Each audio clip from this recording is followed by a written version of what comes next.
ദേശീയപാത ഉപരോധിച്ച വിഷയമാണ്. പറഞ്ഞ നന്നായി.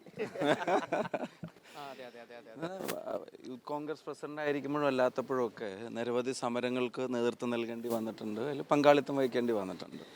ആ സമരങ്ങളുടെ ഭാഗമായിട്ട് കേരളത്തിലെ 14 ജില്ലയിലും ഇത്തരത്തിലുള്ള കേസുകളുമുണ്ട്. സമരങ്ങളുടെ ഭാഗമായതിൻ്റെ പേരിലുള്ള കേസുണ്ട്. അതിലൊരു കേസ് നടപടിക്രമങ്ങൾ പാലിച്ചപ്പം പിഴയടച്ച് തീരേണ്ട ഒരു കേസ് പിന്നെ അങ്ങനെ വന്നു. അതിപ്പം ഇന്ന് കോടതിയിൽ ഹാജരാവാൻ ഇച്ചിരി വൈകി പല കാര്യങ്ങൾ കൊണ്ട്. അപ്പോൾ ഇന്നിപ്പോൾ പിഴയടച്ചു. അതിൻ്റെ ഒരു ടിൽ റൈസ് ഒരു വിധി ഉണ്ടായിരുന്നു, അതും തീർത്തു. ഇപ്പോൾ ആ കേസ് തീർന്നു. ഇനിയും സമരങ്ങളുടെ പേരിലുള്ള കേസുകൾ കുറേ ഉണ്ട്. അങ്ങനെ ശരിയാച്ചൊരു സ്പ്ലിറ്റ് വന്നു കേസിൽ. ഇപ്പം കേസ് നമ്പറിലൊരു സ്പ്ലിറ്റ് വന്നു. ഇപ്പോൾ 1-2 ആളുകൾ പിന്നെ പിഴയടച്ചുമായിട്ട് ബന്ധപ്പെട്ടൊരു സ്പ്ലിറ്റ് വന്നു. പിന്നെ ഞാൻ ഇവിടെ നിന്ന് ചേഞ്ച് ചെയ്തപ്പോൾ കമ്മ്യൂണിക്കേഷനിലും ചിലത് ഇപ്പോൾ അഡ്രസ്സിലൊക്കെ ഒരു ചെറിയ മാറ്റം വന്നല്ലോ. എന്തായാലും ഇപ്പോൾ എപ്പോഴാണെങ്കിലും പിന്നെ പിഴ അടച്ച് തീരേണ്ട ഒരു കേസ് തന്നെയായിരുന്നു.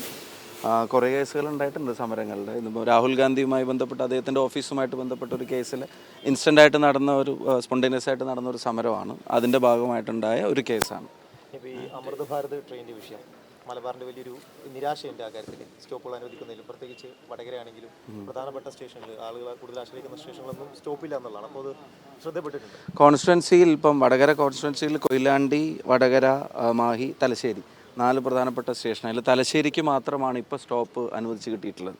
വടകര ഉൾപ്പെടെയുള്ള സ്റ്റേഷൻ, വടകര ഇപ്പം നവീകരിച്ചൊരു സ്റ്റേഷനും കൂടിയാണ്. ഇപ്പം പിന്നെ കഴിഞ്ഞ ഒരു 2 ആഴ്ച മുമ്പ് നമുക്ക് കോവിഡ് കാലത്ത് നിർത്തിവെച്ചിരുന്ന ഒരു 3 ട്രെയിനിൻ്റെ സ്റ്റോപ്പ് നമുക്ക് റീഎസ്റ്റാബ്ലിഷ് ചെയ്ത് കിട്ടിയെങ്കിലും ഈ ട്രെയിനിന് കൂടുതൽ സ്റ്റോപ്പുകൾ അവിടെ പ്രതീക്ഷിച്ചിരുന്നു എന്നുള്ളത് സത്യമാണ്. അത് ആവശ്യവുമാണ്, ജനത ആഗ്രഹിക്കുന്നുമുണ്ട്. അപ്പം പാർലമെൻറ്റ് സമ്മേളനം നാളെ തുടങ്ങുകയാണ്. ഇന്ന് ഡൽഹിയിലേക്ക് പോകുന്നുണ്ട്. അപ്പോൾ ആ മേഖലയിലെ MP മാരെല്ലാവരും കൂടെ ചേർന്ന് നാളെ ബഹുമാനപ്പെട്ട റെയിൽവേ മിനിസ്റ്ററെ കണ്ട് കൂടുതൽ സ്റ്റോപ്പുകൾ അനുവദിക്കണമെന്ന് റിക്വസ്റ്റ് ചെയ്യും. ഇപ്പോൾ ഒരു ജില്ലയിലെ ഒരു സ്റ്റോപ്പ് എന്നുള്ളത് എല്ലായിടങ്ങളിലും പാലിക്കപ്പെട്ടിട്ടുമില്ല. ചിലയിടങ്ങളിൽ കൂടുതൽ സ്റ്റോപ്പുകൾ കാണുന്നുണ്ട്.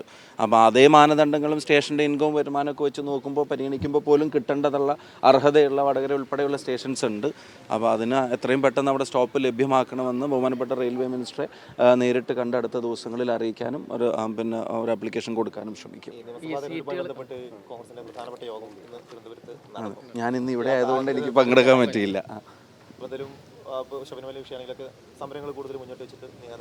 തീർച്ചയായിട്ടും ശബരിമല ഇപ്പം ഇന്ന് ഉൾപ്പെടെയുള്ള ഇഷ്യൂസ് നമ്മൾ കണ്ടല്ലോ. ഇന്ന് രാവിലെയും പഴയ പിന്നെ ദേവസ്വം ബോർഡ് ചെയർമാനെ വീണ്ടും ചോദ്യം ചെയ്യേണ്ട അവസ്ഥ വരെ ഉണ്ടായിട്ടുണ്ട്. ശബരിമല ഇഷ്യൂ ഒരു ക്ലോസ് ചാപ്റ്റർ അല്ല, അതൊരു അടഞ്ഞ അധ്യായമല്ല. അതിനകത്ത് വളരെ ഓപ്പൺ ആയിട്ടുള്ള ചോദ്യങ്ങൾ നിലനിൽക്കുകയാണ്. കോടതി ഇന്നും നിരീക്ഷിച്ചത് SIT കുറ്റപത്രം ഉൾപ്പെടെയുള്ള സമർപ്പിക്കുന്ന കാര്യത്തിലുണ്ടാകുന്ന വീഴ്ചകളെ സംബന്ധിച്ച ഒന്ന്. ഗവൺമെൻറ് ശ്രമിക്കുന്നത് കൂടുതൽ ആളുകൾ, ഹയർ അപ്സിലുള്ള കൂടുതൽ ആളുകളെ ഈ തെരഞ്ഞെടുപ്പിൻ്റെ മുമ്പിൽ അവരെ എങ്ങനെയെങ്കിലും അറസ്റ്റ് ചെയ്യുന്നത് നീട്ടിക്കൊണ്ടുപോകാൻ പറ്റുമോ എന്നുള്ള ശ്രമമാണ് ഗവൺമെൻറ് നടപ്പിലാക്കിക്കൊണ്ടിരിക്കുന്നത്. ആ പ്രഷർ SITയുടെ മേലെ കൊടുക്കുകയാണെന്നുള്ള സംശയമാണ് കോടതിക്ക് പോലും ഉണ്ടാകുന്നത്.